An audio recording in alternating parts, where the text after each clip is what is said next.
সুলেখা তার মা প্রিয়া দেবী এবং বাবা প্রীতম বাবুর সঙ্গে বাস করে। ছোটবেলা থেকে সুলেখা চোখে দেখতে পায় না, কারণ সে যখন প্রিয়া দেবীর গর্ভে ছিল তখন প্রিয়া দেবীর সিঁড়ি থেকে পড়ে যাওয়ায় তার পেটে প্রচন্ড পরিমাণে আঘাত লাগে।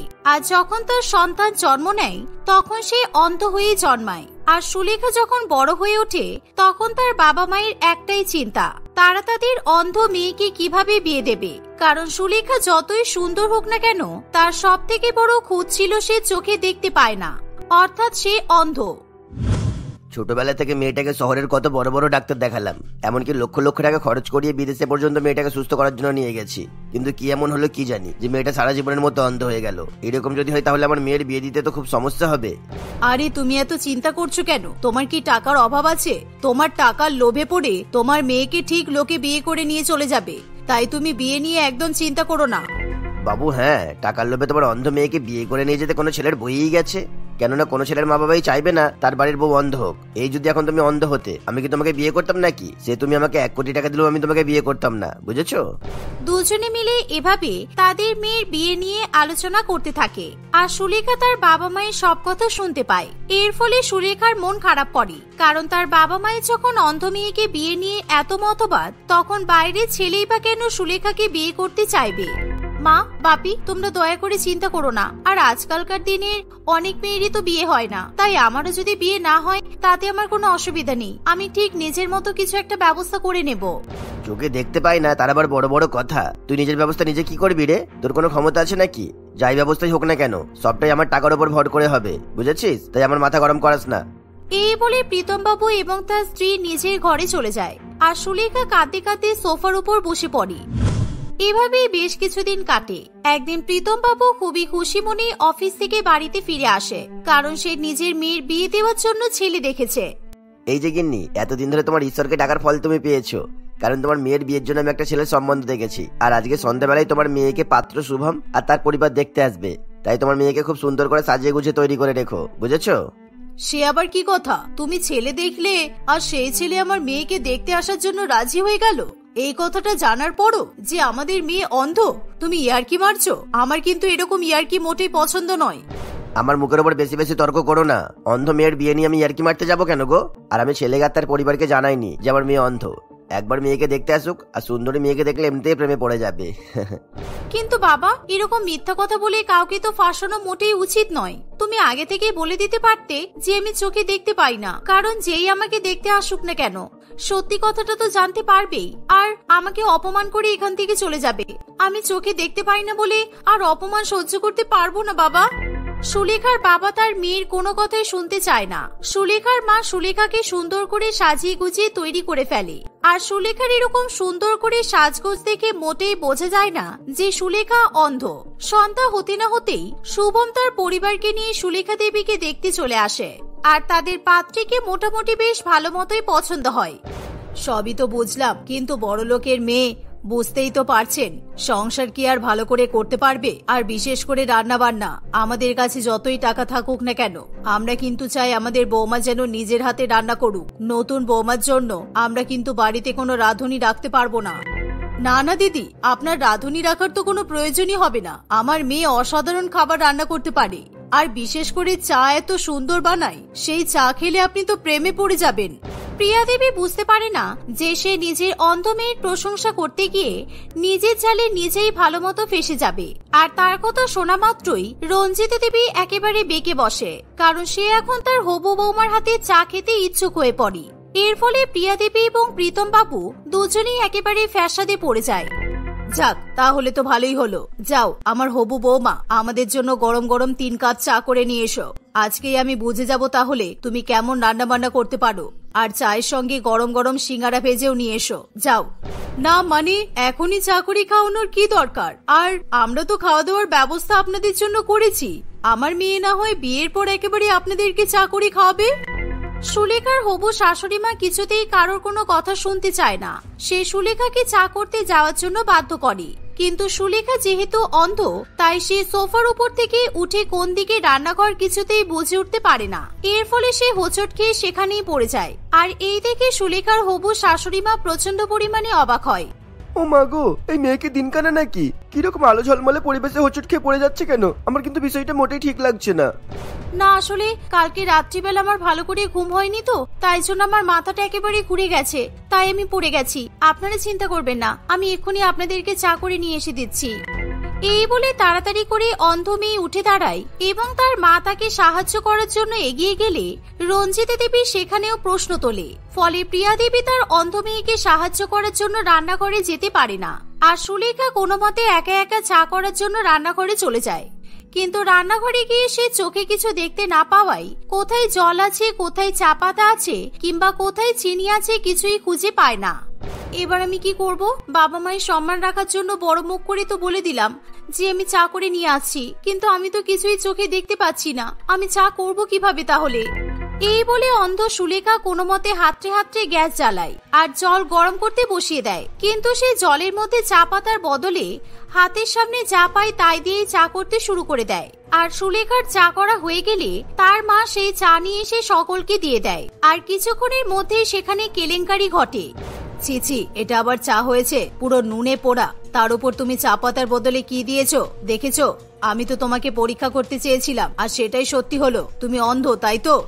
রঞ্জিতা দেবীর এমন কথা শুনে সকলে ভীষণ পরিমাণে ভয় পেয়ে যায়, কারণ তারা বুঝতে পারে না যে এই সত্যি কথা সে কিভাবে জানতে পারলো। প্রীতম বাবু, যখন আমরা আপনার মেয়েকে দেখতে আসছিলাম তখন আপনার পাড়া প্রতিবেশীরা কানাঘুষো করছিল যে আপনারা নাকি আপনাদের অন্ধ মেয়ের বিয়ে দেবেন, কিন্তু আমি তখন বিশ্বাস করতে চাইনি। আর এখন আমি বুঝতে পারছি সত্যি আপনাদের মেয়ে অন্ধ, আর মিথ্যা কথা বলে এরকম অন্ধ মেয়েকে আমাদের ঘাড়ে আপনারা চাপিয়ে দেওয়ার চেষ্টা করেছিলেন। বদমাইশ ঠকবাজ পরিবার একটা। আপনার অন্ধ মেয়েকে নিয়ে আপনারা বাড়িতে বসে থাকুন, জীবনে আপনাদের মেয়ের বিয়ে দিতে পারবেন না। এই বলে রঞ্জিতা দেবী তার পরিবারকে নিয়ে সেখান থেকে চলে যায়। আর প্রীতম বাবু এবং প্রিয়া দেবী একেবারে লজ্জায় পড়ে, কারণ সত্যিই তারা অন্ধ মেয়েকে মিথ্যা কথা বলে বিয়ে দিতে চাইছিল। এভাবেই দেখতে দেখতে আরো কিছুদিন কাটে, তবুও প্রীতম বাবু হার মানে না। সে প্রত্যেকবারই ছেলে পক্ষকে মিথ্যা কথা বলে নিজের মেয়েকে দেখাতে নিয়ে আসে।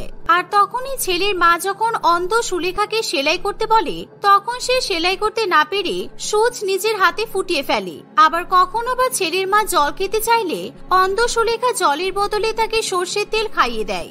এভাবেই বারবার অন্ধ মেয়ের বিয়ে ভেঙে যায়। একদিন সকালবেলা ঘুম থেকে উঠে প্রিয়া দেবী যখন পেপার খুলে দেখে, তখন সে পেপারের হেডলাইন দেখে প্রচন্ড পরিমাণে অবাক হয়। অন্ধ মেয়েকে যে বিয়ে করবে সেই ছেলেকে রাতারাতি আমি বড় লোক করে দেব। আমার অন্ধ মেয়ের দাম 1 কোটি টাকা, তাই আমার মেয়ে সুলেখাকে বিয়ে করলে সেই ছেলে সঙ্গে সঙ্গে 1 কোটি টাকা উপহার পাবে। এই কি সাংঘাতিক কাণ্ড! তুমি কি করেছো? তুমি কি পাগল হয়ে গেছো? তুমি নিজের অন্ধ মেয়ের দাম লাগিয়ে দিলে শেষ পর্যন্ত। যে ছেলে আমার মেয়েকে বিয়ে করবে তাকে তুমি 1 কোটি টাকা দেবে? হ্যাঁ, তুমি একদম ঠিক কথাই শুনেছো। আর পেপারে যেটা লেখা আছে সেটা একদম সত্যি। এটা আমার বন্ধুর পেপার, আর আমি ইচ্ছা করেই বিজ্ঞাপন দিয়েছি পেপারে, কারণ আমি যে করেই হোক এই অন্ধ মেয়েকে ঘাট থেকে নামাতে চাইছি। একেবারে অপয়া মেয়ে একটা। সুলেখা পেপারের এরকম বিজ্ঞাপন নিজের চোখে পড়তে পারে না, কিন্তু এরকম বিজ্ঞাপন দেখার পর সুলেখার বান্ধবীরা তাকে ফোন করে এবং সুলেখাকে নিয়ে মজা করতে শুরু করে দেয়। এর ফলে সুলেখা প্রচন্ড পরিমাণে কান্নাকাটি করতে শুরু করে। ইস সুলেখা, তোর জন্য খুবই খারাপ লাগছে রে। সত্যি তোর জীবনটা কতটা কষ্টের। তোর বাবার এত টাকা, তবুও দেখ কলেজে পরীক্ষা দেওয়ার সময় তুই চোখে দেখতে পাস না বললে তোর হয়ে আমাকে পরীক্ষা দিতে হলো। আর তোর মনে আছে সেই রোহান নামে ছেলেটার সঙ্গে যখন বন্ধুত্ব হলো, তখন সেই রোহান অন্য মেয়েকে পছন্দ করে তোকে ধোকা দিয়ে চলে গেল। আর এখন তোর বাবা তোর বিয়ে দেওয়ার জন্য 1 কোটি টাকা দাম ধার্য করেছে। স্যার বাদ দি পারমিতা, আমি এখন এই বিষয়ে কোনো কথা বলতে চাইছি না। আর কলেজ জীবনের কথা তুই কেন তুলছিস? এখন কি আর কোনো কথা মনে আছে? না রে, তোর সাথে আর কোনো কথা নেই। এই শোন না, আমি অনলাইন থেকে খুব সুন্দর সুন্দর আইলাইনার আর চোখের লেন্স অর্ডার করেছি। খুব সস্তায় পাচ্ছি, ডিসকাউন্টও আছে। তুই অর্ডার করবি? পারমিতা এই কথা বলা মাত্রই সুলেখার ভীষণ পরিমাণে গায়ে লাগে। আর পারমিতা ইচ্ছে করে সুলেখাকে কষ্ট দেওয়ার জন্য এমন কথা বলে। ও সরি, আমি তো ভুলেই গিয়েছিলাম, তুই তো অন্ধ, তুই চোখে দেখতেই পাস না। ঠিক আছে, আমি রাখলাম, ভালো থাকিস। এই বলে পারমিতা ফোন রেখে দেয়। আর তারপর থেকে সুলেখা শুনতে পায় যে তার বাড়ির বাইরে একেবারে ছেলেদের লাইন পড়ে গেছে, কারণ 1 কোটি টাকার বিনিময়ে সুলেখাকে বিয়ে করার জন্য অনেক গরিব ছেলেই রাজি হয়ে যায়। দেখেছো, আমি তোমাকে বলেছিলাম না আমার মেয়ে অন্ধতাতে কি হয়েছে। আমাদের তো টাকা আছে, আর টাকার জন্য এখন অনেক ছেলেই আমাদের মেয়েকে বিয়ে করতে রাজি হবে। তুমি তো আমার কথা শুনতেই চাইছিলে না, এখন দেখো ছেলেদের লাইন পড়ে গেছে। প্রীতম বাবু বারান্দায় দাঁড়িয়ে দাঁড়িয়ে ছেলেদের লাইন দেখে আর সে প্রচন্ড পরিমাণে অবাক হয়। সে একে একে সমস্ত ছেলেদেরকে বাড়ির মধ্যে ঢুকিয়ে নিয়ে আসে আর তারা অন্ধ সুলেখাকে বিয়ের প্রস্তাব দিতে শুরু করে, যা সুলেখা নিজের কানেও বিশ্বাস করতে পারে না। স্যার, আমি আপনার বিজ্ঞাপন থেকে সকাল থেকে আপনার বাড়ির বাইরে দাঁড়িয়ে আপনার মেয়েকে বিয়ে করার জন্য লাইন দিয়েছি। আপনি সত্যি বলছেন তো যে আপনার মেয়েকে বিয়ে করলে আমি রাতারাতি বড়লোক হয়ে যাব? কেননা দেখুন, পরে যদি আপনি আপনার কথা ঘুরিয়ে নেন তাহলে কিন্তু খুব খারাপ হবে। হ্যাঁ, আমি সত্যি কথাই বলেছি। আর ছোকরা, তুমি কি করো? তোমার বাড়ি কোথায়? বাড়িতে মা বাবা আছেন?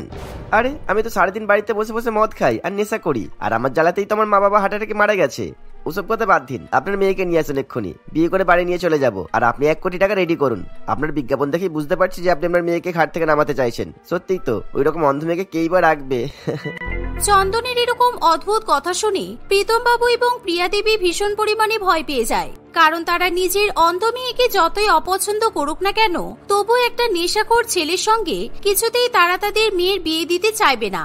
কারণ সেই ছেলে যদি তাদের অন্ধ মেয়েকে মেরে ফেলে, সেই ভয়ে তারা চন্দনকে বাড়ি থেকে তাড়িয়ে দেয়। কিন্তু তারপর থেকে যে কটা ছেলে সুলেখাকে বিয়ে করতে আসে, তখন তাদের মধ্যে কেউ পায়ের দিক থেকে পঙ্গু হয়, আবার কেউ টাক মাথা হয়, আবার কেউ বা কানে শুনতে পায় না। তার উপরে তারা সকলেই প্রচন্ড পরিমাণে গরিব। নিজের মেয়েকে বিয়েতে 1 কোটি টাকা দেবো, তারপর কানা খোরা ল্যাংড়া হাইটে ছোট ছেলের সাথে বিয়ে দেবো নাকি? কোনো মতেই সম্ভব না। টাকা দিয়ে যখন বিয়ে দেবো তখন ভালো ভদ্র ছেলের সাথে বিয়ে দেবো। বাবার এরকম কথা শুনে সুলেখা কিছুতেই সহ্য করতে পারে না, তাই সে একেবারে প্রতিবাদ করে ওঠে। কেন বাপি, তোমার মেয়ে তো অন্ধ, তাহলে তোমার মেয়ে যে বর জুটবে সে তো কানা খোড়া আর ল্যাংড়া হবেই, আর সে যদি কানে কম শোনে তাহলে তোমার অসুবিধা কোথায়? আমি যেমন অন্ধ তেমন আমার সঙ্গে তো কোনো স্বাভাবিক ছেলের বিয়ে হতে পারে না। তুমি তো আমাকে বিয়ে দেবে বলে আমার দাম ঠিক করে দিয়েছো, তাহলে এখন আমাকে বিয়েকে নিয়ে এরকম এক্সপেরিমেন্ট বন্ধ করতে না পারো তাহলে কিন্তু আমি সুইসাইড করব। এই বলে সুলেখা নিজেকে ঘরে বন্দি করে, আর তার বাবা মা লজ্জায় পড়ে নিজের অন্ধ মেয়ের বিয়ে দেওয়ার জন্য কিছুতেই তাকে আর জোর করে না। কিছুদিন পর সুলেখা শিক্ষিকা হিসেবে একটি ব্লাইন্ড স্কুলে অন্ধ বাচ্চাদের পড়াবে বলে শিক্ষকতার কাজে যোগদান করে, আর সেখানেই তার দেখা হয় রাজুর সঙ্গে। রাজুর সঙ্গে কিছুদিনের মধ্যে সুলেখার বন্ধুত্ব গড়ে ওঠে, আর সুলেখা জীবনের দুঃখের কথা জানতে পারার পর রাজুর ভীষণ পরিমাণে খারাপ লাগে। দেখুন, আমি আপনার জীবনের কষ্ট বুঝতে পারছি, কিন্তু বিশ্বাস করুন, আপনাকে সত্যিই দেখতে সুন্দরী, তাই আপনি কি আমাকে বিয়ে করবেন? আর আপনি অন্ধ বললে আমার কোনো অসুবিধা নেই। জানেন, আমার বোনও কিন্তু অন্ধ। আমি আমার বোনকে খুব ভালোবাসি, আপনাকেও আমি অনেক সম্মান করব। আমি হয়তো আপনার বাবার মতো অত ধনী লোক নই, তবে আপনাকে বিয়ে করার জন্য আমার কোনো টাকা পয়সাও চাই না। রাজুর এমন কথা শুনে সুলেখার মন একেবারে গলে জল হয়ে যায়, কারণ এখনকার পৃথিবীতে এরকম ভালো ছেলে থাকতে পারে সেটা সুলেখা বিশ্বাসও করতে পারে না। তাই সুলেখা রাজুকে বিয়ে করতে রাজি হয়ে যায় আর নিজের বাবা মায়ের সঙ্গে রাজুকে আলাপ করিয়ে দেয়। প্রীতম বাবু এবং প্রিয়া দেবীও এত ভালো ছেলে দেখে খুবই খুশি হয়। ফলে কিছুদিনের মধ্যেই তারা অনেক অনেক টাকা খরচা করে নিজেদের অন্ধ মেয়ের ধুমধাম করে বিয়ে দেয়, আর বিয়ের পর সুলেখা রাজুর সঙ্গে হাসি খুশি সংসার করতে থাকে। আরে আরে, আপনি কি করছেন? আমি তো একটু আগেই ঘরবাড়ি ঝাড়ু দিয়ে পরিষ্কার করলাম, তারপর আপনি আবার ঝাড়ু দিচ্ছেন কেন? সবই তো পরিষ্কার পরিচ্ছন্নই আছে। সব পরিষ্কার পরিচ্ছন্ন আছে কোথায়? আমি তো দেখতে পাচ্ছি না। তুমি মনে হয় খাবার ছাড়া অন্য কিছু চোখে দেখতেই পাও না, তাই এই ঘরটা এত নোংরা সেটাও তুমি দেখতে পাচ্ছ না। আর তুমি যদি এই ঘরটা পরিষ্কার করেই থাকো তাহলে এত নোংরা ময়লা কোথা থেকে আসলো? আমি সত্যি বলছি, আমি আপনার দিব্যি খেয়ে বলছি, আমি কিছুক্ষণ আগেই ঘরটা পরিষ্কার করেছিলাম। আমি সব ঘর পরিষ্কার করে তারপরেই তো রেডি হতে গেলাম। ওরে বাবারে, বাড়ির খাবার খেয়ে খেয়ে তোমার পেট ভরছে না, এবার তুমি আমার নামে মিথ্যা দিব্যি খাওয়া শুরু করেছো। তুমি জানো না মিথ্যা দিব্যি করলে মানুষ মারা যায়? আমি বুঝেছি, শেষ পর্যন্ত আমাকে খেয়েই তোমার শান্তি হবে। খেয়ে খেয়ে তো এত মোটা হয়ে গেছো, তারপরও তোমার পেটের খিদে মিটছে না, শেষ পর্যন্ত শাশুড়ি মাকেও খেয়ে নেবে। আরে এসব আপনি কি বলছেন? আমি শুধুমাত্র খাদ্যবস্তু খাই, অন্য কিছু খাই না। আর তাছাড়া আমি কোথায় বেশি খাই বলুন তো? আপনি সবসময় আমার খাবারের দিকে নজর দেন, আর আমি কোনো মিথ্যা কথা বলিনি যে আপনি মারা যাবেন। বাড়িতে এত বাচ্চা কাচ্চা এসেছে, তারাই হয়তো এই ঘরটা আবার নোংরা করে দিয়েছে, না হলে আমি সত্যিই পরিষ্কার করেছিলাম। হ্যাঁ হ্যাঁ, এবার আর কোনো উপায় না পেয়ে বাচ্চাদের উপর দোষ তো চাপাবেই। কি আর বলবো, তোমার কাছ থেকে তো আর কিছু আশা করাই যাবে না। এবার আমার ছোট বৌমার আসার অপেক্ষা। আমি জানি ছোট বৌমা এই বাড়িতে আসার পর সবকিছু ঠিক হয়ে যাবে। ও, আপনার বড় বৌমা আপনার সাথে আছে, আপনার পাশে আছে, এই বাড়িতে আসার পর থেকে আপনার এত সেবা যত্ন করেছে, এখন আপনি আপনার বড় বৌমার কথা ভুলেই গেলেন, তাই তো? আর যে এখনো এই বাড়ির বৌমা হলোই না, তাকে নিয়ে আপনার এত আশা, এত ভরসা। তুমি আমার সেবা যত্ন করেছো? আমাকে দেখে কেউ বলবে যে তুমি আমার সেবা যত্ন করেছো? এই বাড়িতে আসার পর থেকে তুমি যত মোটা হয়েছো, দিনের পর দিন আমি ততই রোগা হয়েছি। তুমি আমার সেবা যত্ন করলে আমি মোটা হয়ে যেতাম, আর তুমি রোগা হতে, বুঝলে? আপনি কিন্তু আমাকে আর একবারও মোটা মোটা বলে অপমান করবেন না, বলে দিলাম। বিয়ে বাড়িতে এত লোকজন আছে, সবার সামনে আপনি শুধু আমাকে মোটা মোটা বলেই যাচ্ছেন। এভাবে পিয়ালি এবং তার শাশুড়ি মা রেখা দেবী দুজনে মিলে তুমুল ঝগড়া করতে থাকে। আসলে পিয়ালি ভীষণ মোটা প্রকৃতির ছিল, তবে বিয়ের আগে সে মোটা ছিল না। বিয়ের পরে শ্বশুর বাড়িতে আসার পর থেকেই সে ধীরে ধীরে অনেক মোটা হয়ে যায়, কারণ সে খাবার খেতে খুবই ভালোবাসে, তাই সে প্রয়োজনের তুলনায় অতিরিক্ত খাবার খেয়ে ফেলে। অন্যদিকে পিয়ালির শাশুড়ি মা রেখা দেবী রোগা ছিল, তাই মোটা বড় বৌমা এবং রোগা শাশুড়ি মায়ের মধ্যে প্রত্যেক দিনই প্রতিটা মুহূর্তেই ঝগড়া ঝামেলা লেগেই থাকতো। আর আজকে রেখা দেবীর ছোট ছেলে চন্দনের বিয়ে ছিল, সেই জন্যই বাড়িতে তাদের অনেক আত্মীয় স্বজনরা এসেছিল, কিন্তু তবুও তারা কোনো রকমের তোয়াক্কা না করেই ঝগড়া করতেই ব্যস্ত থাকে। আরে হয়েছে হয়েছে, তোদের শাশুড়ি বৌমা ঝগড়া হয়ে গেলে এবার চল তাড়াতাড়ি রেডি হয়ে নে, বরযাত্রী যেতে হবে তো, ঝামেলা দেখতে আর ভালো লাগছে না আমাদের। এভাবে কিছুক্ষণের মধ্যে রেখা দেবীর ছোট ছেলে চন্দন তার পরিবার এবং আত্মীয় স্বজনকে নিয়ে বিয়ে করতে চলে যায়। চন্দন তার মায়ের পছন্দ করা মেয়ে গুনগুনকে বিয়ে করে বাড়িতে নিয়ে আসে। গুনগুন দেখতে যেমনই রোগা ছিল তেমনই সুন্দর ছিল। বা ছোট বৌমা, তোমাকে দেখতে একদম ফুলের মতো মনে হচ্ছে, খুব সুন্দর দেখতে তুমি। কি সুন্দর রোগা, তোমার ফিগারটাও দারুণ। শোনো, নিজেকে কিন্তু সবসময় মেনটেন করার চেষ্টা করবে। তোমার বড় যাও কিন্তু যখন এই বাড়িতে এসেছিল তোমার মতোই রোগা ছিল, কিন্তু এখন বেলুনের মতো ফুলে গেছে, দেখতে পাচ্ছ তো? শাশুড়ি মায়ের মুখে এমন কথা শুনি পিয়ালির খুবই রাগ হয়। পিয়ালি কিছু বলার আগেই ছোট বৌমা গুনগুন বলে, আপনি আমাকে আশীর্বাদ করুন মা, যাতে আমি আপনার ভালো বৌমা হতে পারি আর এই বাড়ির ভালো বউ হতে পারি, আর আমি আমার সমস্ত দায়িত্ব কর্তব্য ভালোভাবে পালন করতে পারি। হ্যাঁ হ্যাঁ, তুমি চিন্তা করো না, মায়ের কাছ থেকে তুমি রোজ আশীর্বাদ পাবে, সকাল বিকাল সন্ধ্যা রাত্রিবেলা সব সময় পাবে। যেরকম ভাবে মা আমাকে সব সময় আশীর্বাদ দেয়। আচ্ছা, কেমন ভাবে আশীর্বাদ দেয় আমি তোমাকে বুঝিয়ে দিই। বৌমা, তুমি একদম এই ফুলের মতো বাচ্চা মেয়েটাকে ভয় দেখানোর চেষ্টা করবে না, বলে দিলাম। আমি তোমার সঙ্গে সবসময় ঝগড়া করি বলে আমার ছোট বৌমার সঙ্গেও যে ঝগড়া করব তা কি করে হয়? শোনো ছোট বৌমা, তুমি এসবে কান না দিয়ে আগে নিজের মোটা শরীরকে সামলাও। ওরে বাবা রে, একেবারে ফুলের মতো বাচ্চা মেয়ে, তাই না? দেখবেন বেশি আদর ভালোবাসা দিতে গিয়ে আপনার ফুলটা আবার যেন ঝিমিয়ে না পড়ে। আপনার ছোট বৌমা রোগা বলে একে দেখে আপনার বাচ্চা মনে হচ্ছে, তাই না? আর আমি মোটা বলে কি আপনার কাছে বয়স্ক? না না, আসলে আপনার তো অনেক বয়স হয়েছে, আপনি বুড়ি হয়ে গেছেন, সেই জন্য আপনার মনে হচ্ছে গুনগুন খুবই ছোট বাচ্চা মেয়ে। এই, তুমি আমাকে বয়স্ক বুড়ি বলছো? তোমার সাহস তো কম নয়। তুমি নিজেকে একবার আয়নায় দেখেছো? ষাঁড় গরু একটা, একেবারে ষাঁড় গরু হয়ে গেছো, কদিন পর হাতি হয়ে যাবে, হাতি। মা, আপনি যদি আমাকে আর একবার ষাঁড় গরু বলেছেন তাহলে কিন্তু খুব খারাপ হবে, বলে দিলাম। তাহলে কি খারাপ হবে শুনি? কি করবে তুমি বলো? তুমি কি তোমার শাশুড়ি মায়ের গায়ে হাত তুলবে? না, বয়স্কদের সম্মান করতে হয় আমার সেটুকু জানা আছে। আপনি যদি আমাকে আর একবার ষাঁড় গরু বলেছেন আর অপমান করেছেন কিংবা মোটা বলেছেন, তাহলে কিন্তু আমি আপনার এই পিঁপড়ের মতো রোগা বৌমাকে একেবারে মেরেই ফেলবো। এর গায়ের উপর উঠে বসলেই এই এমনিতেই মরে যাবে, আর কিচ্ছু করতে হবে না আমাকে। পিয়ালির মুখে এমন কথা শুনে নতুন বৌমা গুনগুন প্রচন্ড পরিমাণে ভয় পেয়ে যায়। আজকে সে বিয়ে করে শ্বশুর বাড়িতে এসেছে, আর আজকেই তার প্রাণ নেওয়ার কথা বলা হচ্ছে। গুনগুনকে ঘাবড়ে যেতে দেখে রেখা দেবী রেগে গিয়ে পিয়ালির কাছে তেড়ে আসে। এই, তুমি বড্ড বেশি বেড়েছো, তাই না? তুমি নতুন বৌমাকে পিঁপড়ে বললে? তোমার সাহস তো কম নয়। এই বলে রেখা দেবী পিয়ালির চুলের মুঠি ধরে। পিয়ালিও নিজেকে রক্ষা করার জন্য তার শাশুড়ি মায়ের হাত ধরে টানাটানি করতে থাকে। বৌমা এবং শাশুড়ি মাকে এরকম ভাবে লড়াই করতে দেখে গুনগুন প্রচন্ড পরিমাণে ঘাবড়ে যায়, আর সে অজ্ঞান হয়ে সেখানেই পড়ে যায়। হায় রে হায়, তোমার জন্য আমার নতুন বৌমাটা মাথা ঘুরেই পড়ে গেল। এই, কে কোথায় আছো? তাড়াতাড়ি হাওয়া করো। কে কোথায় আছো? তাড়াতাড়ি একটু জল নিয়ে এসো। না মা, আপনার এই ফুলের মতো বাচ্চা রোগা পিঁপড়ের মতো বৌমার গায়ে হাওয়া একেবারেই দেওয়া যাবে না, কারণ এতই রোগা, হাওয়া দিলে কিন্তু আপনার নতুন বৌমা উড়ে চলে যেতে পারে। আর জলও বেশি দেবেন না, আপনার ফুলের মতো বৌমা জল পেলে নষ্ট হয়ে যেতে পারে। এই, তুমি তোমার মুখটা বন্ধ করবে, না হলে কিন্তু আমি তোমার মুখে এবার সেলুটেপ দিয়ে আটকে দেব। রেখা দেবী ভেবেছিল তার নতুন বৌমা গুনগুন বাড়িতে আসার পর সবকিছু ঠিক হয়ে যাবে, কিন্তু পরিস্থিতি আরো বিগড়ে যায়। আগে বাড়ির বড় বৌমা এবং শাশুড়ি মায়ের মধ্যে ঝগড়া লেগেই থাকতো, আর এখন বাড়ির মোটা বউ এবং রোগা বউয়ের মধ্যে ঝামেলা হয়। তাদের পাড়ার অন্যান্য বাড়ি থেকে সেরকম কোনো সারা শব্দ পাওয়া না গেলেও তাদের বাড়ি থেকে সবসময় ঝগড়া লড়াই মারপিট করার শোরগোল লেগেই থাকতো। মা দেখুন না, আপনার মোটা বৌমা আমার সব পরোটা খেয়ে নিয়েছে। আপনি কতগুলো পরোটা দিয়ে গিয়েছিলেন বলুন তো? আমি মুখ ধুয়ে টেবিলে এসে বসতে বসতেই আপনার মোটা বৌমা সব পরোটা খেয়ে সাবর করে দিয়েছে। বাবারে বাবা, এত তাড়াতাড়ি তো হাতিও খাবার খেতে পারে না। তুই আমাকে মোটা বললি? তোর সাহস তো কম নয়, তোর বড্ড সাহস বেড়েছে তাই না?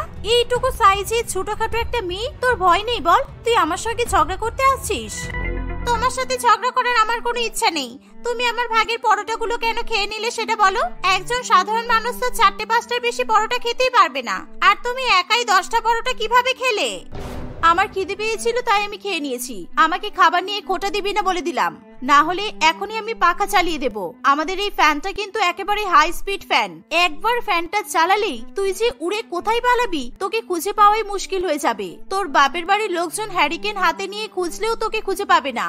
দেখেছেন তো মা, দেখেছেন কেমন বাজে বাজে কথা বলছে? মা আপনি বলুন তো, আপনার রোগা মেয়ে পছন্দ নাকি মোটা মেয়ে? রোগা হওয়া ভালো নাকি মোটা হওয়া ভালো? আপনি বলুন। হে উপরওয়ালা, আমার আর ভালো লাগে না এসব। রোজ রোজ বাড়িতে ঝগড়া সকাল হতেই শুরু হয়ে গেল, এবার সারা দিন চলবে। আমি আর পারছি না উপরওয়ালা, আমি আর পারছি না। তুমি আমাকে তুলে নাও, তাহলেই আমি শান্তি পাবো। হ্যাঁ মা, উপরওয়ালা তো আমাকে আর আপনাকে তুলে নিতে পারবে, কারণ আমরা রোগা, আমরা খুবই হালকা। আমাদেরকে তুলতে উপরওয়ালার কোনো কষ্টই হবে না। কিন্তু এই যে মোটা হাতি, একে তো উপরওয়ালা সহজে তুলতেই পারবে না। একে তোলার জন্য উপরওয়ালারও ক্রেনের প্রয়োজন হবে। কি আমি ঠিক বললাম তো? এই, তোর লজ্জা করছে না? তুই উপরওয়ালাকে নিয়ে মজা করছিস? তোর বাবা মা তোকে এই শিক্ষা দিয়ে পাঠিয়েছে তাই তো? এভাবেই রোগা এবং মোটা বউ দুজনেই খাবার টেবিলে বসে ঝগড়া করতে থাকে। রেখা দেবী প্রচন্ড বিরক্ত হয়ে বলে, দেখো, তোমাদের ঝগড়ার মাঝখানে থাকতে আমার আর ভালো লাগছে না। এই বাড়িতে একেবারে টেকাই মুশকিল হয়ে গেছে। সব সময় রোগা মোটা মোটা রোগা নিয়ে ঝামেলা আর ভালো লাগে না। আমি কদিনের জন্য আমার দিদির বাড়িতে থাকতে যাব, কবে আসবো তার কোনো ঠিক নেই। তোমরা আমাকে ফোন করে বিরক্ত করবে না। এই বলে রেখা দেবী তার ব্যাগপত্র গোছাতে শুরু করে। না মা, আপনি এমন করবেন না। আপনি বাড়ি ছেড়ে যাবেন না দয়া করে। এর আগেও তো আমি আপনার সঙ্গে অনেক ঝগড়া করেছি। আপনাকে কখনো বাড়ি ছেড়ে যেতে হয়েছে বলুন তো? যেই থেকে আপনার এই রোগা বৌমা বাড়িতে এসেছে সেই থেকে তো আমাদের বাড়িতে ঝগড়া ঝামেলা আরো বেড়েই গেছে। যত নষ্টের গোড়া তো তুমি। যতদিন তুমি এই বাড়িতে থাকবে ততদিন এই বাড়িতে ঝগড়া হতেই থাকবে। তুমি যদি আমার ভাগের পরোটা না খেতে তাহলে তো কোনো ঝগড়াই হতো না। মা আপনি এখন এসব বাদ দিন। আপনি দয়া করে বাড়ি ছেড়ে যাবেন না মা। আপনি আমার কথাটা অন্তত শুনুন। আপনি কি আমার কথাও শুনবেন না? কেন রে মা, তোর কথা কেন শুনবে? তুই রোগা বলে কি মা সবসময় তোর কথাই শুনবে? আমি মোটা বলে, আমি দেখতে খারাপ বলে মা আমার কথা শুনবে না? মা আপনি একদম এর কথা শুনবেন না। আপনি যান, আপনি আপনার দিদির বাড়ি থেকে বরং ঘুরেই আসুন, আপনার ভালো লাগবে। এমনিও তো আপনি সেরকম ভাবে কোথাও যান না। এই তুমি তো খুব শেয়ানা। শাশুড়ি মাকে এই বাড়ি থেকে বিদায় করতে চাইছো? বুঝেছি, শাশুড়ি মা বাড়ি থেকে চলে গেলে তোমার তো খুব ভালো হবে। তুমি তাহলে বেশি বেশি করে খাবার খেতে পারবে, কেউ কিছু বলার থাকবে না, তাই তো? তুমি তো এটা ভেবেই শাশুড়ি মাকে চলে যেতে বলছো। মা আপনি কোথাও যাবেন না, আপনি বাড়িতেই থাকুন। না হলে আপনি যদি 1 মাস পর বাড়িতে আসেন তাহলে কিন্তু কোনো কিছুই আর বাকি থাকবে না। এই মোটা মহিলা সবকিছু খেয়ে নেবে। পারলে আমাকে এই ঘরবাড়ি জিনিসপত্র সব খেয়ে নেবে, সব। এই তোকে কেন খেতে যাবো রে আমি? তুই যদি কোথাও মরে পড়ে থাকিস তোকে দেখে চিল শকুনও খেতে আসবে না। এমনকি জঙ্গলের বাঘ ভাল্লুকও তোকে দেখে লজ্জা পেয়ে পালিয়ে যাবে, কারণ তোর গায়ে হাড় ছাড়া আর কি আছে বলতো? তোমরা দুজনে ঝগড়া করতেই থাকো, আমি চললাম। 1 মাস পর আমি বাড়িতে আসবো। 1 মাস পর যদি বাড়িতে এসে আমি দেখেছি এরকমই অবস্থা, তাহলে কিন্তু আমি ঘর বাড়ি বিক্রি করে দিয়ে সারা জীবনের মতো এই এলাকা ছেড়ে চলে যাব। এই বলে রেখা দেবী সেখান থেকে চলে যায়। শাশুড়ি মা বাড়ি ছেড়ে চলে যাওয়ার পরও তাদের দুই জায়ের উপর কোনো রকমের প্রভাব পড়ে না। এখন তারা দুজনেই আরো বেশি পরিমাণে ঝগড়া ঝামেলা করে। এরকম ভাবে কিছুদিন কাটে। একদিন হঠাৎ করে ভূমিকম্প দেখা দেয়, আর তাদের বাড়িটা বহু বছরের পুরানো এবং দুর্বল হওয়ায় ভূমিকম্পের ফলে বাড়িটা নড়তে শুরু করে। এর ফলে পিয়ালি এবং গুনগুন দুজনেই খুবই ভয় পেয়ে যায়। তারা সেখান থেকে পালিয়ে যাওয়ার আগেই তাদের বাড়ির ছাদের উপর থেকে একটা অংশ ভেঙে গিয়ে নিচের দিকে নেমে আসে, আর ঠিক সেখানেই গুনগুন দাঁড়িয়েছিল। পিয়ালি সেটা দেখে খুবই ভয় পেয়ে যায়। গুনগুনও ভয় পেয়ে সেখানেই বসে পড়ে। পিয়ালি গুনগুনকে বাঁচানোর জন্য তাড়াতাড়ি করে গুনগুনের শরীরকে আড়াল করে সেখানেই দাঁড়িয়ে পড়ে, যাতে ওই ভাঙা অংশ গুনগুনের গায়ের উপর না পড়ে। এর ফলে গুনগুন রক্ষা পেলেও পিয়ালির প্রচন্ড পরিমাণে আঘাত লাগে। ততক্ষণে ভূমিকম্প বন্ধ হয়ে যায়। এরকম রক্তারক্তি কাণ্ড দেখে গুনগুন কান্নাকাটি করতে শুরু করে। দিদি, তুমি আমাকে বাঁচানোর জন্য এরকম কেন করলে? এবার আমি কি করব? গুনগুন তাড়াতাড়ি করে পিয়ালিকে হাসপাতালে নিয়ে যায়। সৌভাগ্যবশত পিয়ালির বড়সড় কোনো ক্ষতি হয় না। 4-5 দিনের মধ্যে পিয়ালি সুস্থ হয়ে বাড়িতে ফিরে আসে। আমি তো ভাবতেও পারিনি দিদি, তুমি আমাকে রক্ষা করার জন্য নিজের কথাও ভাববে না। আমাকে ক্ষমা করে দাও। তুমি মোটা বলে আমি তোমাকে অনেক অপমান করেছি। আমার কোনো দিদি নেই, কিন্তু তোমাকে পেয়ে মনে হচ্ছে আমি সত্যিই নিজের দিদিকে পেয়ে গেছি। আমি আর তোমাকে কখনো অপমান করব না। না রে বোন, তোর কোনো কথাতেই আমি কিচ্ছু মনে করিনি। তুই তো আমার ছোট বোনের মতোই, আর দিদি আর বোনের সম্পর্ক তো এরকমই হয়। তবে আমরা আর কখনো সিরিয়াস কিছু নিয়ে ঝগড়া করব না, কেমন? শাশুড়ি মা বাড়ি ফিরে এলে আমরা শাশুড়ি মায়ের কাছেও ক্ষমা চেয়ে নেব। এমন সময় রেখা দেবী সেখানে চলে আসে। সে তার দুই বৌমার মধ্যে এরকম পরিবর্তন দেখে খুবই খুশি হয়। এভাবে সেদিনের পর থেকে তাদের সংসারে শান্তি নেমে আসে।